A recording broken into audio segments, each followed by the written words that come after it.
بسم الله الرحمن الرحيم الحمد لله رب العالمين والصلاة والسلام على سيد الأنبياء والمرسلين محمد بن عبد الله الأمين وعلى آله وأصحابه وأزواجه وذرياته أجمعين إلى يوم الدين. محترم سامعین، السلام علیکم ورحمۃ اللہ وبرکاتہ. جیسا کہ آپ تمام احباب جانتے ہیں، اس وقت سارا ملک لاک ڈاؤن میں چل رہا ہے. ساری دنیا، سارا عالم نہایت ہی ایک گندی اور نہایت ہی زہریلی وبا کا شکار، زہریلی وائرس کا شکار بن چکی ہے. اسی میں رمضان المبارک کا مہینہ بھی آ گیا ہے. آج رمضان المبارک کا پہلا روزہ ہے، پہلی تاریخ ہے. میں نے مناسب سمجھا کہ اس وقت کو فائدہ مند بناؤں، اپنے لیے بھی اور دوسروں کے لیے بھی اور عامت المسلمین کے لیے بھی. اس وقت کو قیمتی بنانے کے لیے میں نے اس پروگرام کا آغاز کیا درس قرآن کے نام سے. انشاءاللہ ارادہ تو ہے کہ ہر دن آپ حضرات کے سامنے قرآن کی کچھ نہ کچھ تفسیر پیش کی جائے، کچھ دیر آپ حضرات کے سامنے قرآن کے تعلق سے آیتوں کو لے کر بیان ہو. میں تو اتنا بڑا نہیں ہوں کہ تفسیر کر سکوں، یہ تو بڑے علماء کا کام ہے، محدثین کا کام ہے، مفسرین کا کام ہے. بس یہی ایک جملے سے میں شروع کرنا چاہتا ہوں کہ میری انتہائی نگارش یہی ہے کہ بس شروع کر رہا ہوں تیرے نام سے. بس اللہ کی ذات سے امید ہے، توکل علی اللہ کی بنا پر میں نے اس کام کو اپنے سر لیا ہے، اپنے ذمے لیا ہے، اس کام کو انجام دینے کی کوشش کر رہا ہوں. معزز سامعین، قرآن پاک اللہ تبارک و تعالی کی جانب سے اس امت کے لیے آخری کتاب ہے.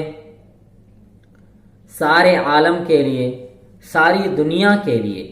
جب تک یہ دنیا قائم رہے گی، جب تک قیامت نہیں آئے گی، جتنے لوگ آئیں گے، جتنے لوگ اس دنیا میں آئیں گے، ان تمام کے لیے یہ قرآن پاک جو ہے اللہ کی جانب سے آخری کتاب ہے، آخری نبی پر آخری کتاب ہے. تو یہ قرآن سارے عام لوگوں کے لیے، سارے لوگوں کے لیے بلا کسی مذہب و ملت، ساری امت کے لیے ہدایت اور رہنمائی کے لیے اس قرآن پاک کو اتارا گیا ہے. اس قرآن پاک کا نزول ہوا ہے. تو محترم دوستو، قرآن پاک شروع ہوتی ہے سورہ فاتحہ سے. سورہ فاتحہ کی بہت ساری خصوصیات ہیں.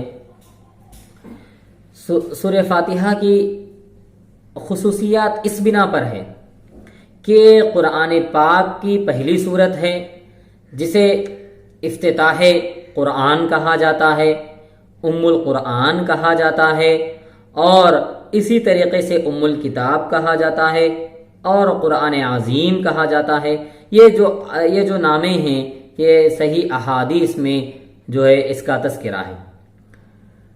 پہلی خصوصیت یہ اس لیے ہے، اول ہے کہ اسی سے شروع ہوتا ہے، نماز اسی سے شروع ہوتی ہے. نزول کے اعتبار سے بھی سب سے پہلی سورت جو مکمل طور پر نازل ہوئی وہ یہی سورت ہے. یعنی سب سے پہلے آیات کے اعتبار سے نازل ہونے والے سورہ جو ہے علق کی آیتیں ہیں، اقرأ بسم ربک الذی خلق خلق الانسان من علق، یہ آیتیں جو نازل ہوئی ہیں یہ آیات کے اعتبار سے ہیں۔ اور اس کے بعد سورہ مزمل کی کچھ آیتیں ہیں، سورہ مدثر کی کچھ آیتیں ہیں، سورہ قلم کی کچھ آیتیں ہیں، لیکن جو مکمل صورت ہے، جو ایک دم آسمان سے اللہ کے پاس سے اللہ کے نبی صلی اللہ علیہ وسلم پہ کہ قلب اطہر پر جو صورت، جو مکمل صورت نازل ہوئی ہے وہ سورہ فاتحہ ہے۔ جن حضرات صحابہ اکرام سے سورہ فاتحہ کا اول نازل ہونا یعنی نزول میں سب سے پہلے سورت نازل ہونا منقول ہے، ان کا مطلب غالباً یہی ہے کہ پوری سورت اس سے پہلے اور کوئی نازل نہیں ہوئی، شاید اسی وجہ سے اس سورت کا نام بھی فاتحۃ الکتاب رکھا گیا ہے۔ دوسری خصوصیت یہ ہے کہ سورت ایک حیثیت سے پورے قرآن کا متن ہے اور سارا قرآن اس کی شرح ہے، یعنی سارے قرآن پاک میں جو بیان کیا گیا ہے، جو سارے قرآن کی جو تفسیر ہے وہ ساری کی ساری سورہ فاتحہ میں موجود ہے، لہذا سورہ فاتحہ کی تفسیری پورے قرآن ہے۔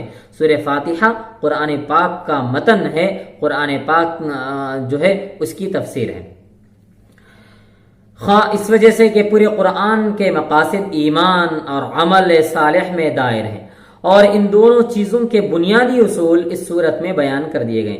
تفسیر روح المعانی اور روح البیان میں اس کا تفصیلی بیان آیا ہے، اسی وجہ سے سورہ فاتحہ کا نام جو ہے، جس طریقے سے میں پہلے بھی بتا چکا ہوں، سے ام القرآن، ام الکتاب اور قرآن عظیم، یہ احادیث میں اس کے نام آئے ہیں۔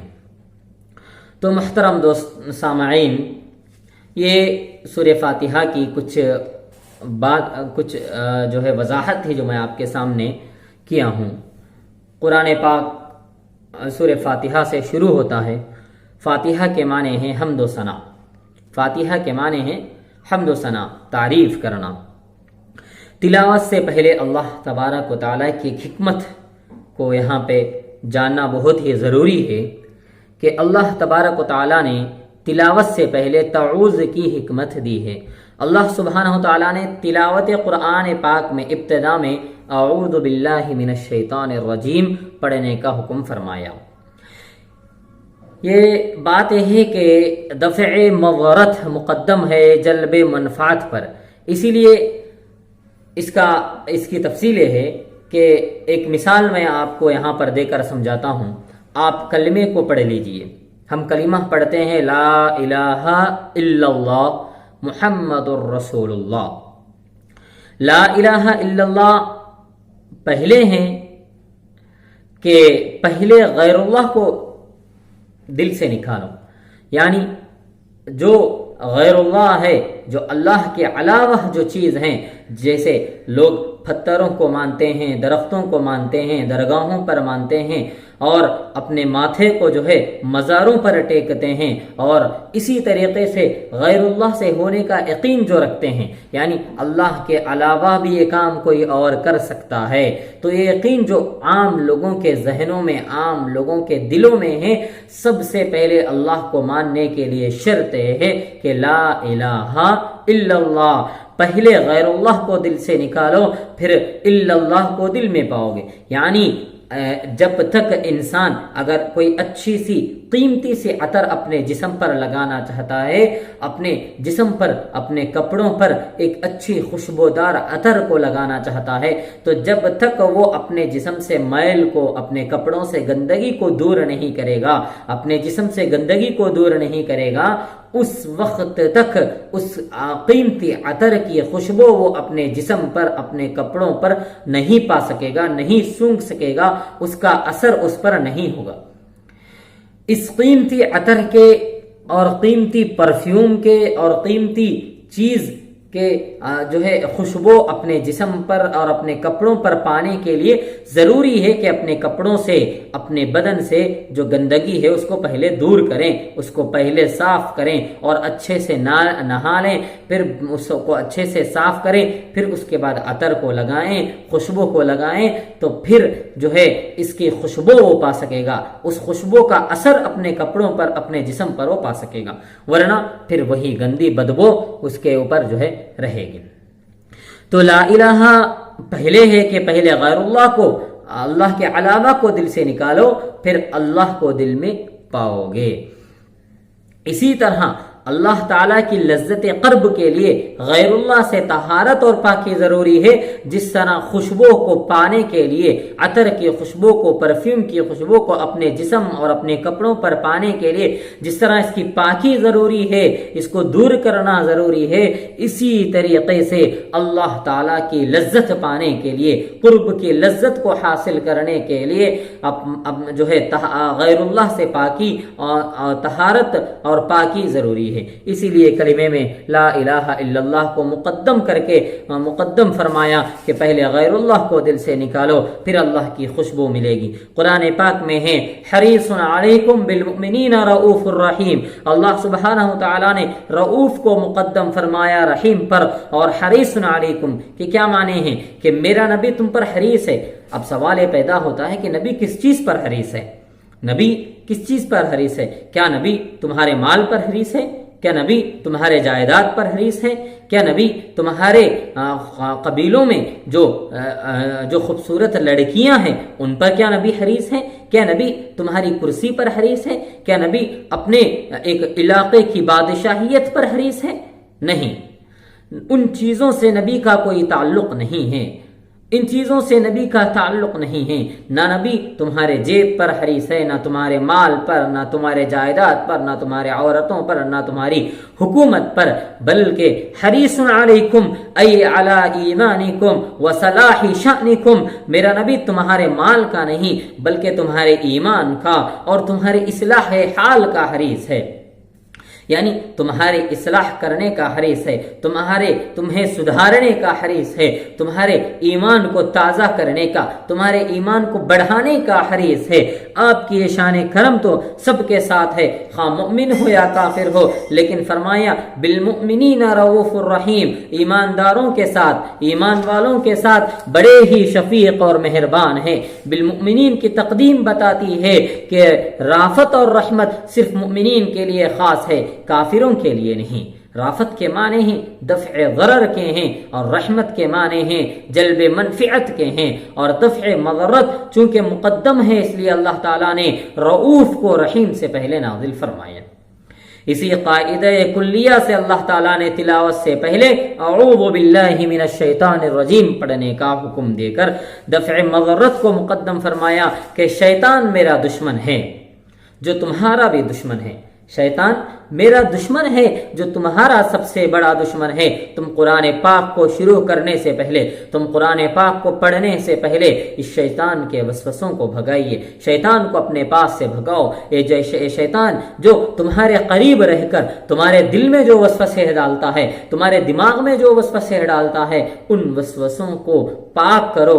اور ان وسوسوں سے پناہ کس طرح مانگی جائے؟ اللہ تعالیٰ کہتا ہے کہ تم براہ راست شیطان سے مت لڑو، تم شیطان سے براہ راست لڑ نہیں سکتے، اس کو نہیں کہہ سکتے کہ تو یہاں سے ہٹ جا، مجھے قرآن کی تلاوت کرنی ہے، وہ نہیں جائے گا، تم اسے بھگا نہیں سکتے۔ اسی لیے اس لیے کہ تم مجھ سے پناہ مانگو، اعوذ باللہ من الشیطان الرجیم، کہ اللہ میں تیرا کلام پڑھنا چاہ رہا ہوں، میں تیرے کلام کو سمجھنا چاہ رہا ہوں، تیرے کلام کو اپنے دل کے اندر بٹھانا چاہ رہا ہوں، اپنے رگوں میں تیرے ایک ایک حرف کو جمانا چاہ رہا ہوں، بٹھانا چاہ رہا ہوں۔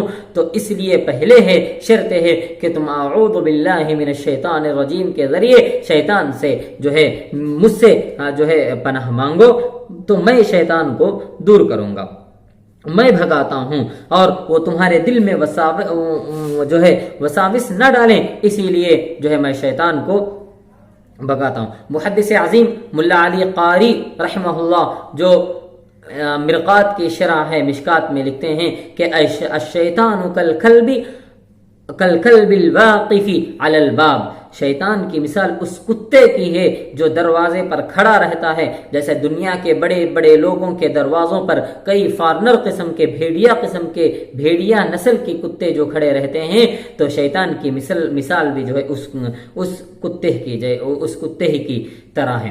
حضرت ملا علی قاری رحمہ اللہ لکھتے ہیں کہ اللہ تعالیٰ نے اعوذ باللہ کا حکم دے کر یہ بتا دیا کہ جب دنیاوی بڑے لوگوں کے کتے کا مقابلہ نہیں کر سکتے تو پھر میرا یہ کتا شیطان ہے، تم اس کا مقابلہ کیسے کر سکتے ہو؟ لہذا تم مجھ سے پناہ مانگو. جس طرح کے بڑے لوگوں سے جب تم ملنے جاتے ہو تو ان سے کہتے ہو کہ ہمیں تم سے ملنا ہے، لہذا تمہارے اس کتے کو تم خاموش کیجئے. اسی طریقے سے جب میرے در پر آؤ، میری قرآن تم پڑھنا چاہو تو اس وقت تم مجھ سے پناہ مانگو اعوذ باللہ من الشیطان الرجیم. تو میں جو ہے اس کتے کو، اس شیطان کو، اس ملعون کو تمہارے دل میں وسوسے ڈالنے سے بچاؤں گا اور وسوسے ڈالنے سے جو ہے شیطان کو تمہارے پاس سے بھگاؤں گا.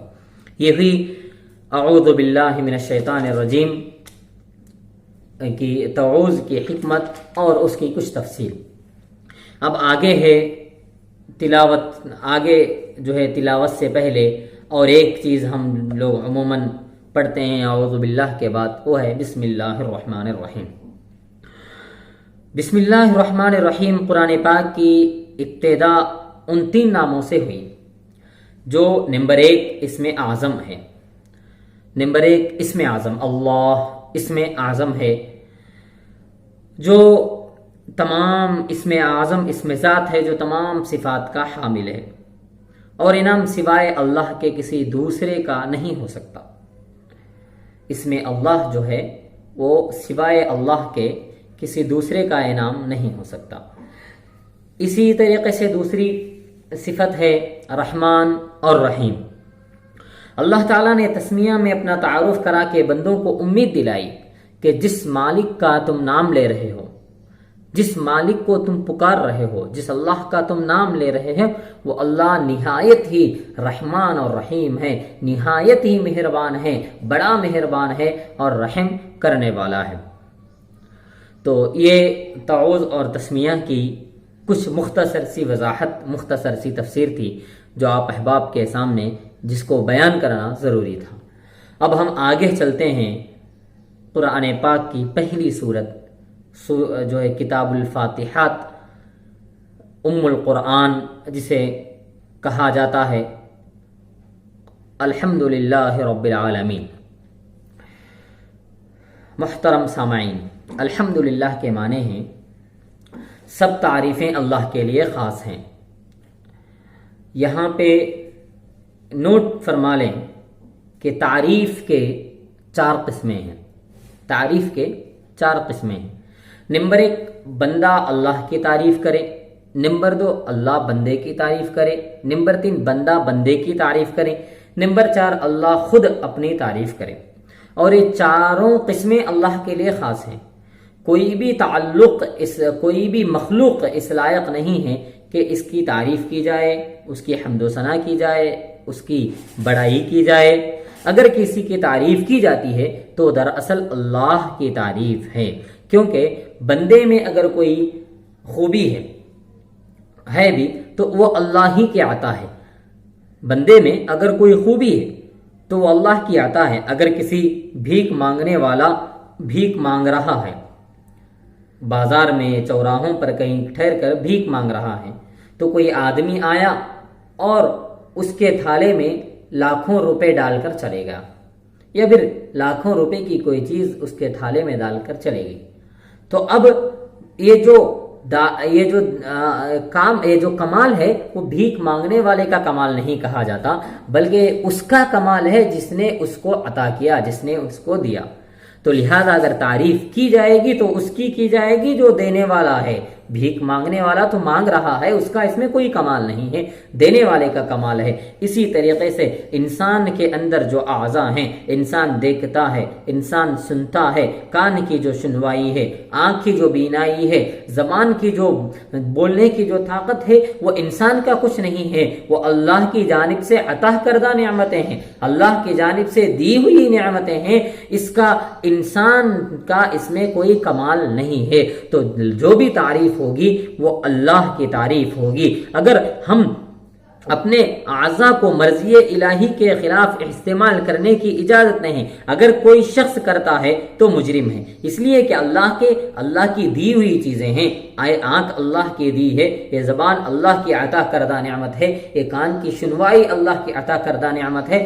اگر ہم اس کو اللہ کی مرضی کے خلاف استعمال کریں گے تو پھر ہمارے ساتھ جو ہے اللہ تعالیٰ بہت ہی برا انجام کریں گے، اس لیے کہ ہمیں اس کی کوئی اجازت نہیں ہے۔ اگر کوئی شخص کرتا ہے تو پھر وہ مجرم کہلاتا ہے، وہ جرم کرنے والا کہلاتا ہے۔ اسی وجہ سے خودکشی حرام ہے، کیونکہ کوئی شخص اپنی جان کا مالک نہیں ہے، کوئی شخص اپنے جان کا مالک نہیں، تو لہذا اس کو اجازت کیسے ہوگی کہ وہ اپنے جان کو گنوا دے، وہ دوا پی کر، پھانسی لگا کر یا اوپر سے کود کر وہ حادثہ اپنے اوپر لائق کر لیں، حادثے کا شکار ہوں، خودکشی کر لیں، یہ حرام ہے۔ الحمدللہ رب العالمین کے معنی ہیں سب تعریفیں اللہ کے جو ہے لائق ہیں، جو پالنے والا ہے، ہر عالم کا، عالمین جمع ہے عالم کی، اور عالم علم سے ہیں جس کے معنی ہیں نشان، چونکہ عالم کا ذرہ ذرہ اللہ کے وجود کی نشانی ہے، ہر چیز اللہ کی وجود پر دلالت کرتی ہے، اس لیے اس کو عالم کہا جاتا ہے، اور عالمین جمع ہے کیونکہ مخلوق کی ہر جنس کا الگ الگ عالم ہے، جیسے عالم انسان ہے، عالم جنات ہے، عالم نباتات ہے، عالم جمادات ہے، عالم ناسوت ہے، عالم لاہوت ہے، عالم ملکوت ہے، عالم جبروت ہے، وغیرہ ہزاروں عالم ہیں۔ سارے عالموں کا پالنے والا جو ہے اللہ تبارک و تعالی ہے، تو اسی لیے تمام تعریفیں اس اللہ کے لیے ہی ہوگی، تمام تعریفیں اس اللہ کے لیے ہی ہوگی جس نے سارے عالم کو پال رہا ہے، جس نے سارے عالم کی تخلیق کر چکا ہے۔ ایک مرتبہ حضرت موسیٰ علی نبینا علیہ الصلوۃ والسلام کو خیال ہوا کہ اللہ تعالیٰ سارے عالم کو کیسے پالتا ہے، اللہ تعالیٰ سارے عالم کو کیسے پالتا ہے، یہ خیال حضرت موسیٰ علیہ السلام کے ذہن میں آیا، دماغ میں آیا، تو اللہ تعالیٰ فرمایا کہ موسیٰ آپ کے سامنے جو پتھر ہے، جو پتھر کی جو چٹان ہے اس پر لاٹھی مارو۔ موسیٰ علیہ السلام لاٹھی مارے تو پتھر کی ایک چٹان اڑ گئی، حکم ہوا کہ پھر مارو، دوسری مرتبہ لاٹھی مارے تو پتھر کی اور ایک چٹان اڑ گئی، پھر حکم ہوا کہ اور مارو، تیسری بار پوری چٹان ٹوٹ گئی۔ دیکھا ہے کہ اندر ایک چھوٹا سا کیڑا بیٹھا ہے، ایک نہایت ہی چھوٹا کیڑا اندر بیٹھا ہے، اور اس کے منہ میں تازہ گھاس، ہرا گھاس ہے، اور وہ تسبیح پڑھ رہا ہے، سبحان من یرانی ویسمع کلامی ویعرف مکانی ویرزقنی ولا ینسانی، پاک ہے وہ اللہ جو مجھے دیکھ رہا ہے، میری بات کو سن رہا ہے، میرا گھر جانتا ہے، اور مجھ کو رزق پہنچاتا ہے، اور مجھ کو کبھی نہیں بھولتا۔ یہ واقعہ جو ہے تفسیر روح المعانی میں وما من دابۃ فی الارض الا علی اللہ رزقها کی تفسیر میں لکھا ہوا ہے۔ سوال یہ ہے کہ اللہ، سب تعریفیں اللہ ہی کے لیے ہیں، لیکن ہم اس کو پہچانیں گے کیسے؟ ہم گاڈ کو، اللہ کو، ایشور کو کیسے پہچانیں گے کہ ہمارا اللہ ہے؟ اس لیے کہ ہم نے تو اللہ کو دیکھا نہیں۔ عام جو ملحقین ہیں، منکرین ہیں، جو اللہ کے انکار کرنے والے ہیں، ان کے ذہنوں میں اور عام لوگوں کے ذہنوں میں بات آتی ہے کہ ہم اللہ کو کیسے پہچانیں؟ بھائی جب ہم کسی کی تعریف کرنا ہے تو اس کے بارے میں کچھ جانیں، اس کے بارے میں کچھ پہچانیں، تو پھر ہم جب ساری تعریفیں اللہ کے لیے کہا جا رہا ہے تو پھر ہم اللہ کو تو ہم پہچانتے نہیں، اللہ کو تو ہم کبھی دیکھے نہیں، تو ہم اللہ کو کس طریقے سے پہچانیں؟ ہم اللہ کو کس طریقے سے پہچانیں؟ ایک سوال ہے۔ تو آگے فرماتا ہے رب العالمین، سارے عالم کا رب ہوں۔ کیا ہوں؟ سارے عالم کا رب ہوں، میری ربوبیت سے مجھے پہچانو۔ رب کے معنی ہیں تربیت کرنے والا، پرورش کرنے والا۔ الذی جعل الناقص کاملا شیئا فشیئا علی سبیل التدریج، جو ناقص کو آہستہ آہستہ کامل کر دے، جو نامکمل کو آہستہ آہستہ مکمل کر لے۔ یعنی بچہ چھوٹا سا پیدا ہوتا ہے، اللہ تعالیٰ کی ربوبیت سے آہستہ آہستہ 15 سال کا ہوتا ہے، جوان ہوتا ہے۔ زمین میں آپ درخت ڈالتے ہیں، درخت کا بیج ڈالتے ہیں تو آہستہ آہستہ بڑھ کر درخت بڑا ہوتا ہے، چھوٹا سا پودا نکلتا ہے، پھر آہستہ سے بڑا درخت بن جاتا ہے۔